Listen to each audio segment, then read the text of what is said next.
우리가 잘 알고 있는 마켓컬리의 새벽 배송, 쿠팡이츠의 이제 밤 10시에 주문하며 다음날 아침 7시에 도착하는 새벽 배송, 로켓 배송. 이게 아주 첨단이고 아주 혁신적인 것처럼 이야기하지만 실제 현실은 어떠냐?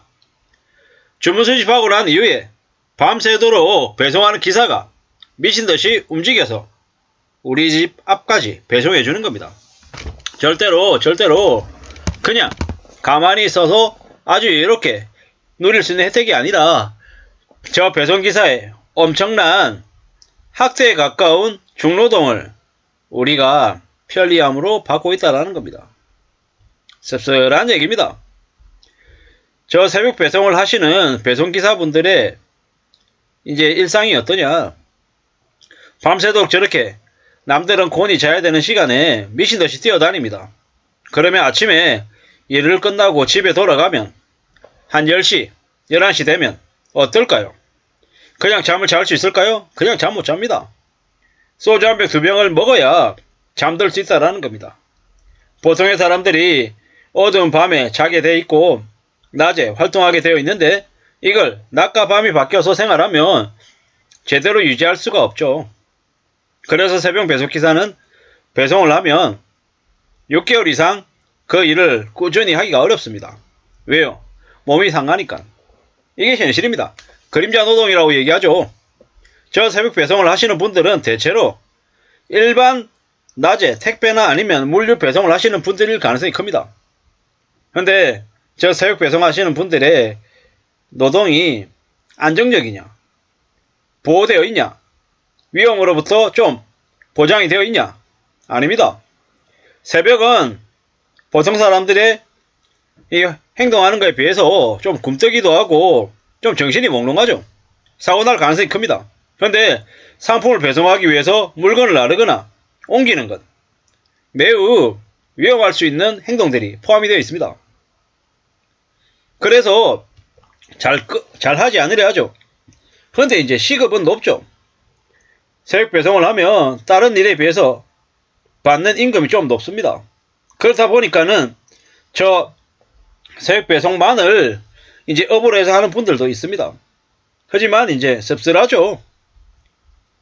보통의 경우에 낮에도 배송하고 새벽에도 배송하는 투잡을 하시는 분들이 많으신데 자기의 몸하고 건강을 갈아서 만든 새벽 배송이다라는 겁니다. 씁쓸하죠. 저들이 있어서 우리가 여유를 부리면서 급하게 물건이 필요할 때 새벽 배송을 신청하는 것도 맞습니다. 어떻게 살아야 될까? 어떤 마음으로 지내야 될까? 많은 생각들을 하게 됩니다. 담당 배송기사가 문자를 보냈답니다. 파손된 물건이 있으면 파손된 사진하고 주문 내역을 자기에게 직접 전화하고 문자로 해달라고요. 왜 그런가 하고 봤더니 계란 하나가 깨져도 계란 하나 값이 아니라 주문 금액의 절반에 해당되는 금액을 이제 배상해야 되는 거다라는 거죠.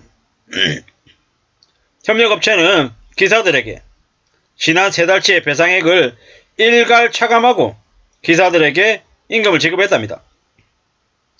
상세 파손 내역도 제대로 공개하지도 않았답니다. 그러다 보니까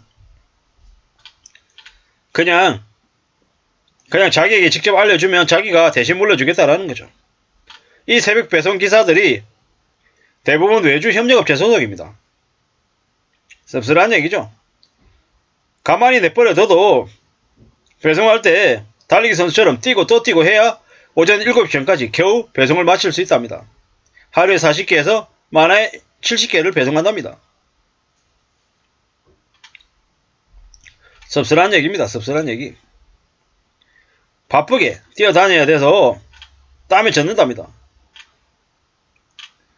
오아시스 마켓, 우리가 잘 알고 있는 새벽 배송 기업 중에서 흑자를 보이고 있는 기업입니다. 하지만 쉽지 않죠. 어렵습니다. 누군가의 건강을 갈아서 넣은 노동이라는 거죠. 씁쓸한 얘기입니다. 새벽 배송이 언제까지 지속이 돼야 되는 배송 타입인지 잘 생각해 볼 필요가 있습니다. 한국이라고 하는 나라의 특수성 때문에 세액 배성이 그동안에 아주 엄청난 특장점으로 인정을 받았던 것 같은데 이제 두고 봐야죠. 정말 그게 맞는지.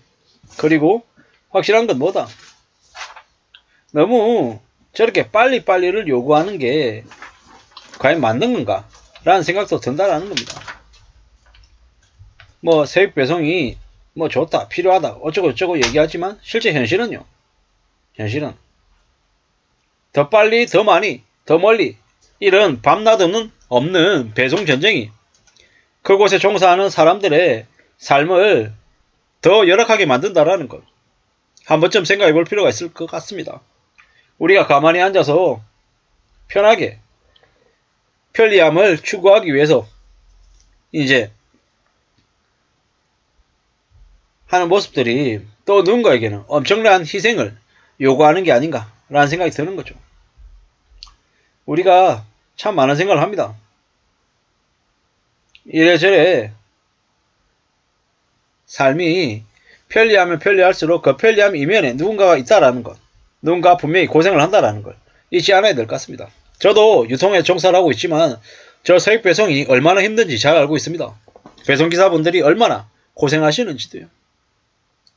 꼭 필요해서 어쩔 수 없이 세액 배송을 이용하는 건 괜찮겠지만 너무 저렇게 빠른 배송을 추구하는 커머스의 상품을 구매하는 게 맞나 과연? 좀 그런 고민들도 듭니다. 과거에 비해서 지금 현재 노동에 이렇게 내몰리는 이들이 너무 많은 것 같습니다. 비투 연끌 때문에 어쩔 수 없이 투잡을 하고 쓰리잡을 하는 이들도 많다는데 누군가는 또 가족을 위해서, 생계를 위해서, 생활비를 위해서 열심히 밤낮 없이 뛰어다닐 텐데 많은 생각들이 드는 거죠. 저 세액 배송이라고 하는 것 자체에 대해서 물론 개인 기업의 사기업의 하나의 전략이고 정책일 수 있겠지만 저 안에 부조리나 불합리한 가능이나 불법이 숨어있진 않은지 좀 확실히 관리 감독이 돼야 된다라고 봅니다. 그래야 삶이 좀 더 안전해지지 않겠나. 보통의 사람들이 휘둘리지 않고 삶을 그래도 최소한의 삶의 수준이 유지되지 않겠냐. 이런 생각들을 좀 해봤습니다. 우리는 삶이 참 어려운 것 같습니다. 건강해야 되고 또 가족을 부양하기 위해서 또 열심히 살아야 되고 이래저래 힘든 것들이 참 많은 시국이 지금인데요. 어떤 식으로든 건강을 챙기기 위해서 노동을 하더라도 너무 과도한 무리한 노동이 강요되지 않는 사회가 되기를 바랄 뿐입니다. 고맙습니다.